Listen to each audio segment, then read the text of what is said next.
በ2018 ቤት መግዛት፣ መኪና መግዛት፣ 1 ሚሊዮን ብር መስራት አሁንም እንደዚህ ነው ፕላናችሁን የምትጽፉት? እንደዚህ ሳይሆን በቀላሉ ፐርሰናል ፕላናችሁን ስትጽፉ 7 ፒላሮችን ተጠቅማችሁ እንዴት ፕላን እንደምታደርጉ ላሳያችሁ። የመጀመሪያው በስራችሁ ወይ ደግሞ አዲስ ቢዝነስ ለመክፈት ካሰባችሁ እዛ ላይ ምንድነው የምትፈልጉት ኤግዛክትሊ። ለምሳሌ ስራችሁ ላይ ተጨማሪ ገቢ ማግኘት ሊሆን ይችላል፣ ደሞዛችሁን ደብል ማድረግ ወይ ደግሞ አዳዲስ ፖዚሽኖችን አዳዲስ ስራዎችን መስራት ሊሆን ይችላል። ሁለተኛው ደግሞ አዳዲስ ቢዝነስ መክፈት ከፈለጋችሁ ኬሪየር ኦር ቢዝነስ በሚለው ስር እዛ ላይ ትጽፋላችሁ። የመጀመሪያው ፒላር ነው።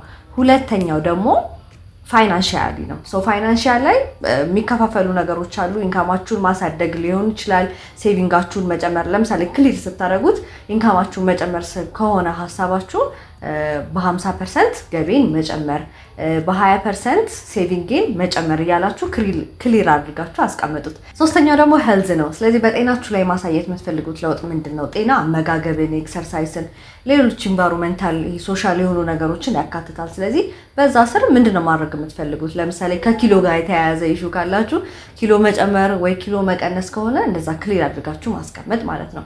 አራተኛው ደግሞ ሪሌሽንሺፕ ነው። ከፋሚሊ ጋር ሊሆን ይችላል፣ ከጓደኞቻችሁ ጋር ደግሞ የግል ህይወታችሁ ላይ ምን አይነት ሪሌሽንሺፕ እንዲኖራችሁ ነው የምትፈልጉት?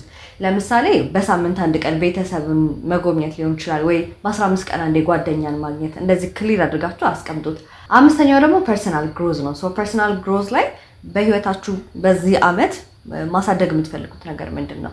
ለምሳሌ አዳዲስ ትምህርቶችን መማር ሊሆን ይችላል፣ አዳዲስ ስኪሎችን ዴቨሎፕ ማድረግ፣ ብቻ ራሳችሁን ማሳደግ የምትፈልጉበት ነገር ላይ በዛ ስር ትጽፉታላችሁ። ስድስተኛው ደግሞ ስፒሪቹዋል ነው። ስፒሪቹዋል ላይ ከሪሊጂየስ ጋር በተገናኘ ከራሳችሁ ሜንታሊ የሚታሰቡ ነገሮችን በሙሉ በዛ ስር ትጽፉታላችሁ። ሰባተኛው እና የመጨረሻው ደግሞ ኮሚኒቲ ነው። ኮሚኒቲ ላይ ከሪሌሽንሺፕ ጋር ትንሽ ተመሳሳይ ነገር አለው።